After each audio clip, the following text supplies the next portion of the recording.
Welcome to The Truth in This Art, your source for conversations at the intersection of arts, culture, and community. I am your host, Rob Lee, and today I have the privilege of being in conversation with a visual artist who's working between Baltimore and São Paulo, Brazil. Her work draws from ancient Venus figurines to explore sisterhood, mysticism, and femininity, bridging ancestral history and modern identity. Please welcome Rowan Bathurst. Welcome to the podcast. Thank you. Thanks for having me.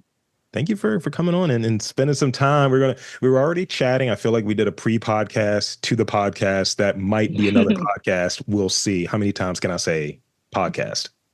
It's all for SEO. It's all for SEO.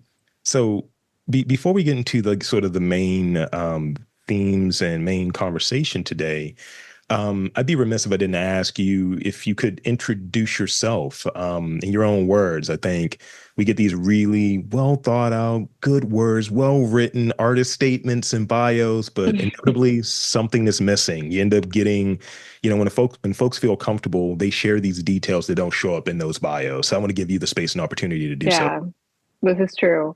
Hi, everybody. My name is Rowan Bathurst. I am definitely a painter. I love painting on everything, a canvas, a giant wall. It's been my passion since I was about 16. A lot of my work is inspired by women, my friends, women I meet on trips and everything. A lot of my work is also inspired by sport and running. My mom was a boxer. My dad is a triathlete, and my grandfather was an ultra marathon runner in the 70s. So I grew up with sports a lot, and this has just bled into my work. It's been something I've also done since I was a kid, and it's just integrated into my life. I think specifically running is just crucial to my work as well. This is when I brainstorm about, what I'm going to make, what my work is about. It's when I find my inspiration. Thank you. Thank you. I don't like when that happens, when I get that detail and I had to remove a rapid fire question because it was related to sports. And now really? Yeah. You can still ask it. No, you really covered it. So thank you for that. Okay, cool. Inevitably, I'll come up with a new one that I'll put in there. So you said since about 16 that you've been interested in sort of this creative work, and when you think back, and I'm looking for in the roots of it. I mean, you think back, is there an early experience where maybe it wasn't something that's, set the sort of path that, hey, I want to be an artist, I want to paint, but it was just recognizing something creative, or maybe seeing a play, or maybe seeing an artwork out there that you think of now as an adult, I remember that, I love that, or I go back there for inspiration, maybe. Yeah, absolutely. I actually went to a very strict Catholic school until I was in 8th grade, and we didn't have any art classes whatsoever. We didn't have art, music, or writing, whatever, in the school. And so I didn't really get introduced into art until I was 16 in high school. I never painted or drew in my life beforehand. So when I started painting, I knew immediately that was, wow, something I really loved and was passionate about. But to be more specific, there was one painting I found in a library book when I was around maybe 8 or 9. And it was Henry Rousseau's The Snake Charmer. I don't know if you're familiar with it at all. Do you know Henry Rousseau's work? I'm not super familiar. Tell us about it. Okay, he was a French painter in the late 1800s, and his work was kind of leaning towards surrealism before surrealism was a movement in the 20s, and they said his work could have been on the spectrum because of how odd it was conveyed. But who knows, it could also just have been the steps into art outside of realism and whatnot. But anyway, the work is a woman playing a flute with all of these animals around her. and, very high contrasting colors, and the way that the grass is shaped. I remember it was like one was in front of the other, and it was just laid in such a different way that I've never seen before. Sure. Um, and I remember being like, wow, art can look like this. Like, this is so interesting and fascinating. And I just remember that painting always stuck with me, even though like I didn't make art until, like some years later. I That painting was like the first artwork that really touched me. Thank you. Thank you for taking us back there a little bit. Yeah. So moving into sort of where we're at here at recording time, we're the tail end of 2024. So if you will, could you describe your current work and sort of the main themes that you're exploring? Yeah, so some of the work now, I actually haven't posted anything or shared any of it publicly. I'm preparing for a solo show in January right now. And yeah, so I'm very excited for it. But it's been a lot about sisterhood. I'm like leaning towards more realistic images that I've taken of friends, like watching TV or being outside and playing sports, and leaning I a lot of my work in the past was about like surrealist landscapes and kind of collaging images that I took of my friends with old National Geographic work. So now it's just me taking photos of, a setting that I created. And so it's supposed to be about the series is called like I'm Just a Girl, which is, just women being themselves and allowing space to feel um what's the word,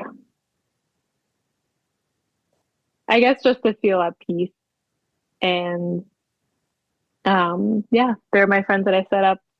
There's always some element of uh like architecture or historic artifacts that I like to put in there, so a vase or um Venus figurines, something along the lines that connects the present day women to the history of them. And usually the models that I choose, I have some friends from different countries. So like one of my best friends from Venezuela, the others from China. I always try to be very specific with the artifacts that I use and the friends that I choose to have model for me. Nice. I like sort Mhm. of the elements of the past and sort of connecting to the present is showing a sort of continuum when time, I guess, is a theme in there as well. No. hmm hmm Yeah, there's always this. Um, I think I was always very interested in art history. I think when did I come across it? I guess like in not until I was in CCBC when I first started taking art history, and then when I transferred to MICA, I actually minored in it, which was a great option for me. But I always studied like prehistoric art. That was my favorite. So now I'm going to slide in a rapid fire question for prehistoric. It's going to be trolly. It's going to be so Uh trolly, just so you know. Um, oh. yeah, just sweat on that a little bit. So this is sort of the last like part of this question. There's a part B to this question. Sort of the themes. Is there, and I'm sure you touched on it, but just kind of tapping back on it, is there a part of like your life that influences sort of the path you chose in your work and the path that you're moving towards in this next progression in your work? And I say that because this doing this podcast, it's as I shared a little bit before we got started, Mhm. it's it's personal in that way of I'm a Baltimorean and I want to talk with my people and all of that stuff. And I don't like people talking spicy about this, city and the people in it. So if I can do what I can to sort of disprove it, that's an influence. That's something that sets me on sort of this path. Like, this is, just hitting 5 years and doing this. As I said before we got started, I'd Mhm. already been a podcaster for like a decade and I was doing something Mm. very different. So, having that sort of shift in the direction of where I've gone and where I'm going to go, the personal thing is a big part of it. Yeah, definitely. I think before I started traveling, I never really left the East Coast, let alone like Baltimore. Right out of Micah, I mean, I worked all the way through school. I always had like 2 to 3 jobs at a time. And once I graduated, I started working at Charm City Cakes, in Remington, and I was like sculpting cakes. It was fun. It was creative. But for me, there was like always something missing. Um, and traveling like has been my dream since I was young. I was such a big reader, I would read The Magic Tree House and travel in books, and I watched Anthony Bourdain religiously, all of his shows. So yeah. There was always like a dream of mine, but it felt so far away. And I'm like, how do I tie my work with traveling? And so I started to look at residencies, and I applied to a couple, South America and Northern Africa and Eastern Europe, like just all over. And I was like, whatever one contacts me first, I'm just gonna go, because I'm like nannying at the same time as I'm working at Charm City Cakes. It's just like I'm not making my art, and something just kind of clicked. And I got this residency in Sao Paulo, Brazil. And I think this was so pivotal for me. I was about to be 24 at the time, and I was like, oh my gosh, what do I do with my job? I quit the nannying job. Told Charm City Cakes that I'll be back. And I was like, I'm sorry, but I gotta do this for 2 months. And they were surprisingly so cool with it. So I left for Sao Paulo, Brazil, and this is where I met my partner, Zé Polito, who is a artist as well. We like knew each other before, like through the mural community. And then when I went to Sao Paulo, I told him, I'm like, hey, I'm here, like let's meet up, whatever, let's hang out. And then we met, and once we met, we started dating and fell in love, and the rest is history. And since then, I never really spent a full time creating my work. Yeah. And when I was in this residency, that's all I did. I didn't work out. I didn't hang out with friends. I just like painted, and the residency was actually like on a island, which was so nice. So I would like paint during the day, swim at night. It was wonderful. But yeah, I just never had the chance to work on my art without working. Like Yeah. for money. So I think coming back to Baltimore after that, I was like, well, shit, what do I do with this feeling that I have, that now I know I can create work full time? And how do I go back and transition into, working at a 9 to 5? Yeah. And so I started working at Charm City Cakes again. And I think it was only a few months before COVID happened. And so I maybe worked there for like 3 months, and then we're like, hey, we're shutting down. So Yeah. then I guess it was like a silver lining. I got to come back to my home and just work full time again on art. I like would work sporadically at the bakery, and then eventually I just ended up quitting, Yeah.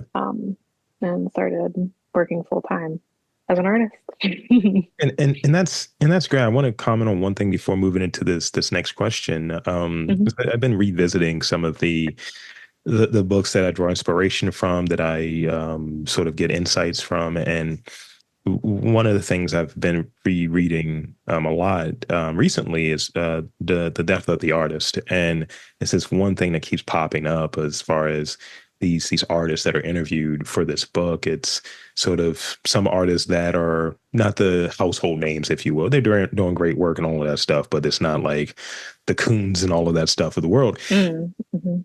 And it's intentional to get an idea of like, what is a working artist? What does that look like? And the author talks about this musician, and it's like, yeah, this musician gave up on being a musician because he wasn't making music, because he was too busy being a musician, and all of the stuff that goes into the admin stuff, to going to the events, to doing podcasts, instead of actually making the music. And I have had conversations with some of my sort of the real chat, the outside of the podcast chat with some of my artist friends, and doing this pod. And you know, we talk about that a lot of what are these other things that at the end of the day don't lead to you actually making work, producing something that leads to maybe an opportunity, but is still in Hmm. this limited amount of time.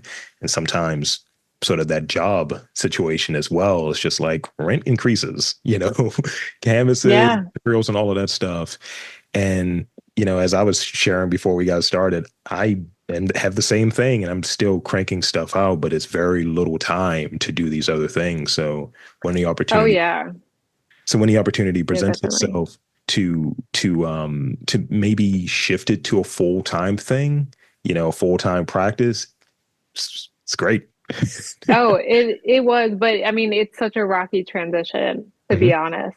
Like, I remember the first 6 months was like I feel like I woke up with anxiety every day of like, how am I gonna make this happen? I don't know what I do. I didn't plan enough.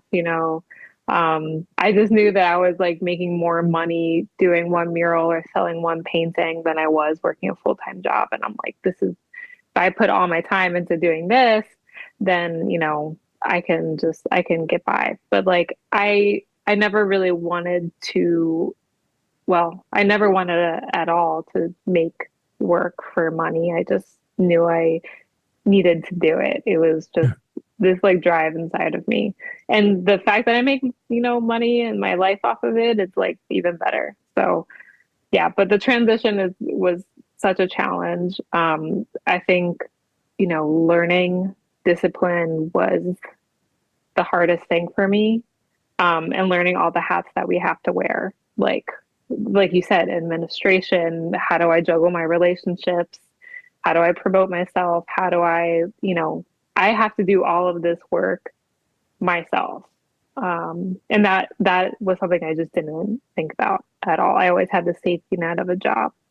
Yeah. Um, but yeah, I think something that has really taught me discipline and to work through the times when I don't have inspiration and to just keep going. You have to really be mentally tough to work through that sometimes because as artists, we spend a lot of time alone and you can get in your head a lot and like have all these feelings and doubts that you work through. But that's why I think it's why I run, it's why I exercise and everything. It's like you have to push through the uncomfortable parts during the workout, during the run, whatever, to get to the end, to the other side. Yeah. And the fact that you keep going, you build up that resilience and endurance that it really like leads into the rest of like other parts of your life, I think. I hear your sister with an AH at the end, by the way. Hmm. Um, because I get up in the morning like at 5 something every morning. I do a 2 to 4 mile intermittent run walk. Yeah, I have a bad knee. It's whatever. And I hear and then it. I go into the gym and I lift weights for about an hour. And I joke with the trainers there. I'm like, yo, I torture myself every morning, but I feel like I've accomplished certain things. So I feel like when I Hmm. get to this part of the day, when I'm able to interview someone, learn about their stuff, it feels like I've earned that day, which I don't know. It's like I've Hmm. already gotten through it. Yeah. Yeah. No, the hardest part of your day was like sometimes it was the workout. Yeah. It really was. It was like 12 hours And ago. just Yeah. Kudos to you for getting up at 5. That I It's did the it. I only, did it just a few times in my life. it's the only way I can get done. So let me move into this next question. I'm curious about it, especially if there are ones that kind of fall outside of, let's say, the mediums that you explore, the visual, the painting, murals, and such. Who are your creative role models, and why do you admire them? Hmm. Um, I think some of the early creative role models for me were Anna Mendieta, Eva Hess, and Shireen Nassad. Um, all of them were pretty important female artists in the 70s. Um, and once I learned about their work, my, I guess, mindset of our work totally changed. I saw art in a different light. Uh, None of them are painters, which is funny because I like to say I'm strictly a painter. Um, but their relationship with how they created and saw the world um, was just so beautiful to me. For example, like Ana Mendieta, she didn't really use any material besides the earth. She would like sculpt into the earth Sure. and photograph her sculptures. And she always said, like, it's a dialogue between me and nature, right? And then Eva Hess, she was working with like household cleaners and objects and wax and creating sculpture in a different way. And I'm like, what? You can use like everyday objects to make art? And then Shireen Nassat, she was somebody who created work about, I think she's from Tehran, um, if I'm remembering correctly. But her work was political and it was very strong. I had no idea that art can just be used as like as activism at the time. I think all of those artists really stuck with me. Um, and I think speaking of, excuse me, of painters, uh, Kerry James Marshall, I absolutely adore his work. And Jenna Gribben as well for Nice. painters. Just got to throw that out there. See, you painter types, you always have to stick together, like, yeah. Mhm. And I think having sort of the way to translate it was great because you have sort of the, artists that aren't necessarily in your lane, quote unquote, and then ones that are like, yeah, they are also painters. Like when I do the thing of talking about podcasts that I listen to, it's not interview style podcasts. It's generally horror movie podcasts or horror story podcasts, or if it's outside of the realm of podcasting, then it's someone that's a polymath. They're doing multiple things because I don't like the notion of you just do a podcast. It's like I think Mm. bigger and larger than that. This is one of the outlets that I do and I've done for a while. But being able to explore other things, I'm more curious about the thinking, which I think it kind of equips me to talk to different types of artists, different types of creatives versus having the same sort of conversation with each one, having a diverse array of Yeah. things. Yeah. It's the same for me as like talking with somebody, like for example, my housemate, she studies math at Johns Hopkins actually. And I'm just like when she talks about my work, it's because she's come to my shows, she's seen my studio, we're friends and everything. But she always gives such an interesting and different perspective of my work than what I intended the artwork to be or what I thought of it. And I'm just like, oh, this is amazing. Like, I got to talk to more non-artists than like my friends who are artists. Funny. So I want to move into this next question. As we're talking process a little bit here in the most general terms possible, because um, so I find starting to be a challenge, which is why, you fell into my trap earlier. We have a 20-minute conversation before actually doing a podcast, because starting for me is a version of procrastination. Uh, Mm-hmm. could you share a bit of your creative process with us, and which part about your process do you find the most difficult, the most challenging? Like I mentioned earlier, like working through the times of like lack of motivation or inspiration and like now for example to be like transparent, I have a show coming up um in January and there's like themes I'm working around, but I'm at a point now where like I had my partner and I called it like a mural marathon where it was just like back to back work the entire summer and fall, which is awesome, but like I'm a little burnt out from it and I'm like, oh, where do I muster this creativity and inspiration for this next series that I'm going to do? I think honestly, the challenge is being patient with myself and not trying not to distract myself with other stuff and just like, okay, I got to sit down and think about my work. I think, like you said, starting is a challenge for me too. But I think once I start painting, then it's like nothing else matters. It's what it's like focusing. It's kind of like the structure of a building, right? You're like creating the base for the foundation for all the material and decoration to go on top. So painting can be the easy part for me. And so where does, that initial sort of like maybe idea or sort of, and thank you for that, by the way. And sort of the ideas and sort of those themes that where they come at, is it sort of you got that notepad on you or something of like, I want to explore this, or do you go into the Mhm. iPhone, let me take a look at my notes, what do I want to do? No, for me, it's like it's never a verbal idea. It's always an image in my mind. That's just how my brain works, I guess. It's like I will see, I don't know, the way the light shines on a specific tree and like this contrast is really cool. Or like my friend has her phone underneath her chin and it's lighting up her face in an interesting way. So I think visually for me, that's where I get the inspiration from. And also like my travels, I photograph with like a 35 millimeter camera that I love. And I pull a lot of my inspiration from those landscapes as well. So for me, yeah, it's all images up there. I dig And it. then later I have to write down like what it means and everything else. And that's a good, you see, you're doing part of my work now. You're helping me with this segue.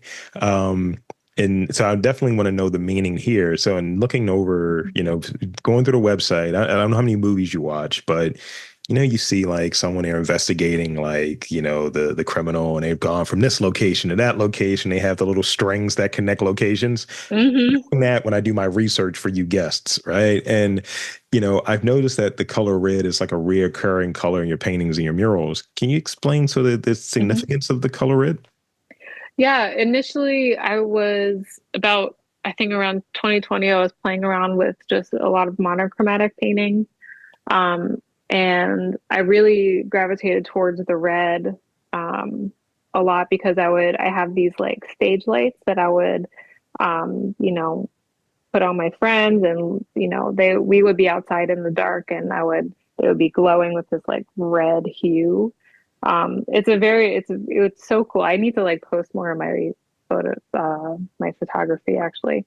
But anyway, I just gravitated towards the red. I think it looked just visually the most interesting with like a twilight blue sky background and this red figure. But as I started to work more in series and dive deeper into it, like red symbolically means a lot of things. It's like passion, anger, love. It's also like the color of blood, honestly. And it's just a very heavy, I think it's a heavy color for women because I think women tend to carry a lot of emotion inside.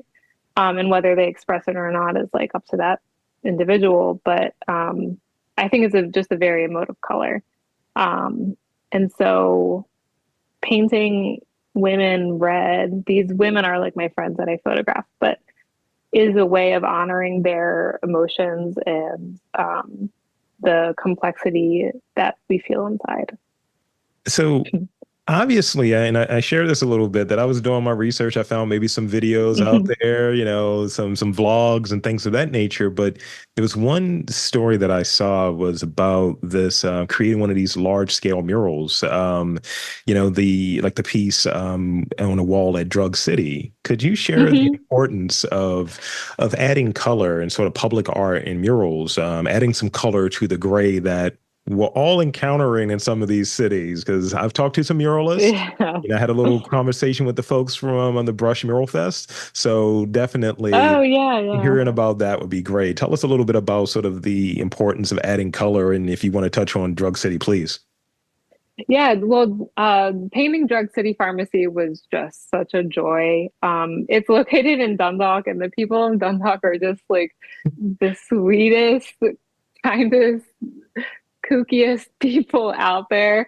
They would bring me snowballs every day. They would just be talking to me. It was like every 10 minutes somebody would come up and say something and chat, which I personally love. I know some artists don't like that, but I just felt so supported. They just hearing how much they loved it and their encouraging words of just being so kind, it makes everything worth it. I was painting in like those 2 weeks in June where it was like 100 degrees every day, and it was like physically a little grueling. So I taped an umbrella up to the cabin of the lift and had a little cabana up there with my snowballs. But um, I think honestly the most rewarding part about painting murals is just like literally seeing how happy people are.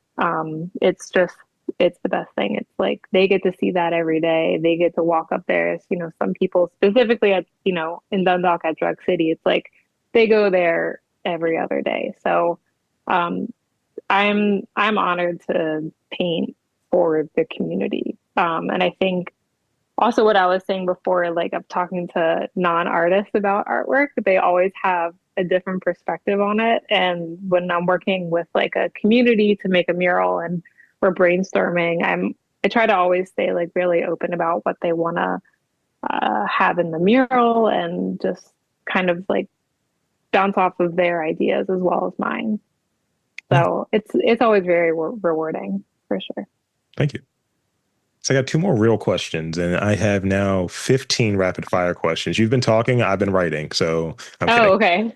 Uh, so going a bit further, there's another piece I saw, another story I saw was sort of this piece called "I Dance Too." Could you share the inspiration hmm behind that? I read it was, inspired by a poem originally. Talk a bit about that. hmm Yeah, so the poem is by Hannah Arendt. She's a German writer. But I actually came across this poem when I was in Brazil. So the first time I read it was in Portuguese. And in Portuguese, they have like a different structure of wording sentences, and they don't use as many filler words as English does. So for me, when I first read it as poetry normally is, though, but it was so powerful. And the poem is about experiencing all of the hardships of life, the complexities that we feel as humans, and really like the struggles, I think. And at the end, it's like we choose to smile and we choose to dance. We choose to carry on. And I thought that was very beautiful, and it also spoke to my work. So I made a few paintings with that title, I Dance Too. Um, and it was some of my friends. I collaged an image, like in separate images of them together, dancing with different lights. And it was in like a tropical setting. And I actually ended up transferring that painting onto a mural as well. So yeah, it's just a ode to carrying on and choosing to smile. I dig it. I hmm imagine like, one of the like the fringe benefits of being one of your friends is being immortalized in a work. It's like, I'm going to Yeah, paint you yeah. eventually, right? No, totally. There's not one friend of mine who has not been painted at one point or another. There was one point in this whole thing where I was like, I had this idea, and I'm not really, an ego guy in that way, but I was like, man, the truth in this art, how about I become a part of the art, right? And I started like reaching out to folks. I don't know, it's ridiculous, but I'm I'd sure. I'd reached out, and Monica Kegwu was like, sure, I'll paint you. Oh, yes. So it's a painting of Oh, me. she's an amazing And painter. yeah, she came by the studio. She was like, all right, what is your look? Like, what is a pose that just says Rob? And I was like, I'm probably holding a microphone. I probably have headphones on. And she captured the essence of me. So, it's having that just, it's in my head at least, it's not trivial for one to be immortalized by anyone in their work, but especially someone that you respect their work and you dig their work, you admire their work. So that was just like in this 5-year journey and doing this podcast, that's up there. That's up there. It's like, yeah, Oh, that's paint. awesome. And she's an incredible painter. Absolutely. Like, that's awesome. That's awesome. I just want a Ghostbusters 2 reference to happen. No one's gonna get Yeah. it. So here, so here's the last question I got for you. Last real question, because those 15 rap Okay. questions. All right. So your work has been collected and exhibited locally and internationally in both solo and group exhibitions. And I use this term global citizen, right? You're a backpacker Mhm. through these different continents. I would love for you to share sort of a memorable experience traveling, because I think it's a nice way to sort of close things out because you started off talking about it a little bit, and I wanted to hold on to this question towards the end. But a memorable experience traveling and how it adds to your perspective. As an artist in Baltimore, as an artist from Baltimore, you touched on a little bit of not really leaving the East Coast at a point, and we have this bit here. People don't go from East Baltimore to West Baltimore, so Hmm. you traveling and going to these different continents. Speak on that a bit, please. Yeah, I think one of the most important things that I've learned is that there is a whole different way of life, like even, within our own country, from place to place that you go to, from each country, each continent. Everybody has like a different reality in a way, and they have a different way of handling things. I think the one thing that really shocked me was when I went to Ecuador, and this was like one of the first countries that I visited outside of Brazil and the US. I flew to Ecuador, and my partner flew from São Paulo there, so we met together. This was actually like I think 2 weeks before COVID, which was wild. So we really enjoyed this. But we're like we've always been budget travelers, and we ended up staying in this hostel, and we hitchhiked up to this beautiful volcano. And that we went on this little tour, and I think it was something like 15,000 feet in the air, this volcano. And we met this older man there, and he was maybe 75, and I think he was from Spain. He was traveling solo. And of course, like when you're in a high elevation, I had no idea it was that high. My heart was beating fast. I felt like I was gonna faint. He just like breezed through it, no problem. And I think I really didn't have I had this like limiting belief that like, okay, this old guy by himself is up here. Like how is he doing this easier than me? And then just something like that, simple and small, like really broke that mindset that I had, and was like, oh, okay, no, he can travel by himself. He can climb a mountain way easier than I can and handle the altitude. And it was just one of the first experiences that took me outside of my reality and, like I said, beliefs that I had. And from there, it just kind of snowballed into other countries. I saw how other people lived and operated, and it's just a constant learning experience. And the best thing is to stay open and, be certain of nothing. That's a good way. Yeah. That's a good sort of sign off, right? Be certain of nothing. I like that. I like that. And yeah, as I'll say this sort of last comment before going into the rapid fire, I'm gonna give you a moment to stretch for the rapid fire, All athlete. right. Um, but yeah, it is this thing where, I've had folks in being out there being sort of H. What's yeah D list. I'm gonna say D list celebrity, right, locally. That when I share that I want to do this or go to these other sort of communities and being a ambassador in many ways for like what's here, going there as a Baltimorean, not going there as I'm Baltimore based or being vague about who I am. I go there as, a Baltimorean. I think Hmm. it is sort of a refresh in seeing how other people do things. And I go there very much authentic and being myself. And whether it's going somewhere that's still in the same time zone, going to a different coast, or at times potentially going to other countries. I have big plans for 2025. And it does give you that different perspective. And for me, I think also it's a sort of a recharge. It's like, Hmm. I walk everywhere. So seeing different street art or trying different food and being a snob about different food. I saw the Anthony Bourdain book. I heard the Anthony Bourdain reference. We'll talk about that Uh-huh. later. Yep. So, yeah, it's there. And I think sort of being a citizen of the world, especially in these times, is very important. Yeah, Um, definitely. Also, I love the contrast too of just stepping outside of your comfort zone, because when you do come back, it's like there's a whole new sense of gratitude. as Yeah, well. Yeah. 100%. All right. Now it's time for the rapid fire questions. All right, let's go. I was embellishing, I only have four of them for you. But Okay. they're Not good ones. They're good 15. ones. Not 15. No, no, no. I can't give you. I'm tired. Um, Okay. so here's the first one. I've heard cake and I heard snowball in this conversation today. So, what is your favorite cake? Favorite snowball flavor? Please go. Oh gosh. Okay, snowball, egg custard with marshmallow, hands down. Cake. Honestly, I know I worked in Charm City Cakes. I'm not really a cake person. I'm gonna have to say I love this thing called loser cake. It's I don't know if you've ever heard of it. It's What's like loser cake? pretzel chocolate chip, white chocolate chip, toffee pieces covered with like a cream cheese frosting. It's something I guess my family made up.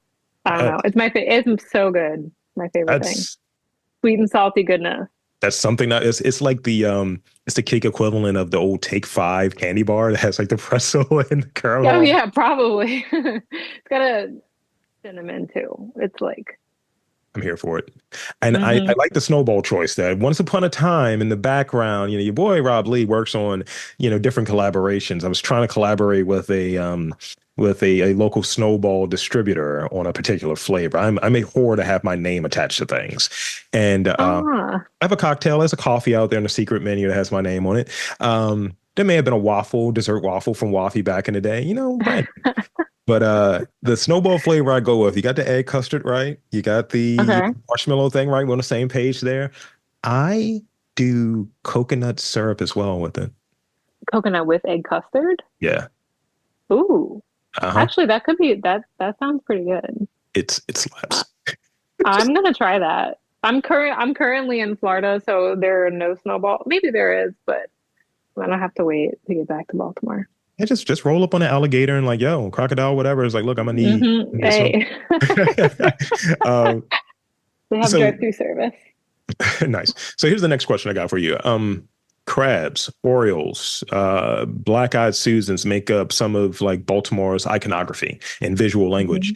Mhm. What is another part of that iconography that you think is a bit unsung? Like, what's missing when people are like, "Here's the Baltimore logo." Oh, I don't know why it came to my mind, but Mr. Trashwell was the first like visual thing that came to mind. But maybe because I'm like such a big part of the running community, I think I'm such like a fanatic for run groups. I just immediately think of how many there are in Baltimore.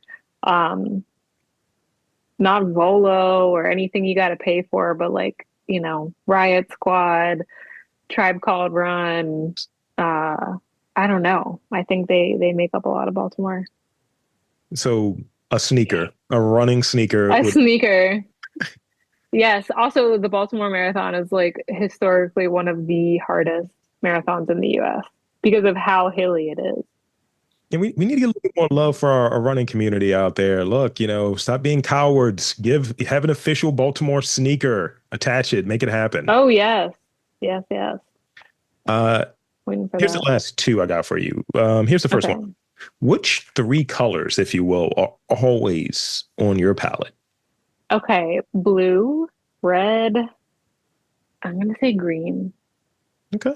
Okay. Green, yeah. hmm So I try to stay away from adding white and black and just mix the colors with like the pure red, blue, yellow. But I always use green somewhere in there. I need to figure out ways to implement more green. I have this design, the Dictionary of Color Combinations, this old Japanese book, and Oh, I need cool. to just go through like, all right, what fit should I be wearing? Because I get invited to go to things. I had to reject like an Art Basel thing earlier because I was like busy. I got a family thing I had to do, so Oh, okay. I'll I be was in Basel. That's why I'm here. I I'm was like, I'm Florida. not gonna be able to pull up, blah blah blah, right? But No. when I get invited to these things, it's gonna be more yeses in 2025. I need to have garish art guy fit, so that's why I'm looking at these color combinations. I want to Okay. pull up looking like a dick, like just Okay. tiny glasses, big scarf, colors. Is just like, yo, are you a Gotta killer? go I am all not. out. Oh my God. No, we'll help you. The artist community, we got you. We got your back. I just want to pose as a buyer and just really bomb things down. But it's great because in Basel, you can wear literally whatever you want and you'll still be underdressed, I'm sure. So no going wrong there. So here's the sort of the last question I got for you. All What are right. you watching? What are you listening to? If you can name one of each, please. Oh man. I'm watching the Great British Bake Off. As you should, as you I should. What know. episode are you on? Yeah. Okay, no, I'm on season 9. I haven't watched the new one yet, but that's like my evening show. I'm not really listening to anything now. I like flop between podcast music and audiobooks. But right now I'm reading. I'm reading a ton. So I just finished this book yesterday actually called um The Road to Nowhere by Barbara Savage. It is a traveling book and she bicycled with her husband in the 70s around the world. So it's so interesting. That's tight. And you're Especially off. like pre-technology and everything. It's very cool.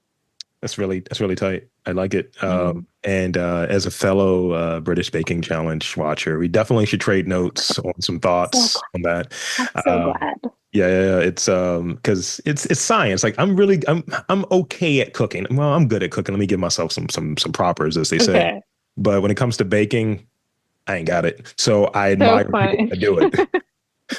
It's so funny. People like automatically assume because I worked at Charm City Cakes that I'm a good baker. Like you said, it truly is science. And I'm just not a direction reader.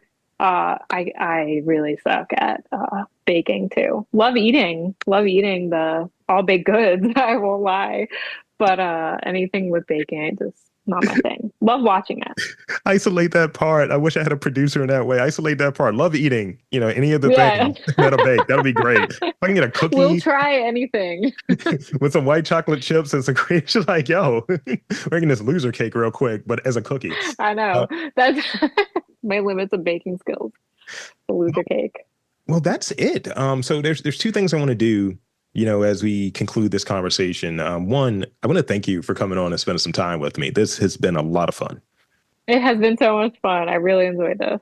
And two, I want to invite and encourage you to share with the listeners where they can follow you to stay up to date on your work and all things happening with you. Social media, website, anything you want to share, the floor is yours. Yeah, sure. So I think if you want to follow my life and my work, you can find me on Instagram at Rowan Bathurst, just my full name. I try to post mainly my work there, what I'm currently, doing, the murals, my upcoming shows, but I also do post some of my travel stuff. And if you want to see more of my portfolio, you can go on my website, www.rowanbathurst.com, and find my stuff. And if you're so inclined, I do have a YouTube channel where I try to do some vlogs, but I haven't updated that in a while. So stick to my Instagram for the fun stuff. It's a great YouTube. I spent Thank some time you. on that. Well, so it'll be a surprise if you go there. Some surprise videos. We'll save that. Love it. Love it. And there you have it, folks. I want to again thank Rowan Bathurst for coming on to the podcast and sharing a bit of her story with us. And for Rowan Bathurst, I am Rob Lee, saying that there's art, culture, community in and around your neck of the woods. You've just got to look for it.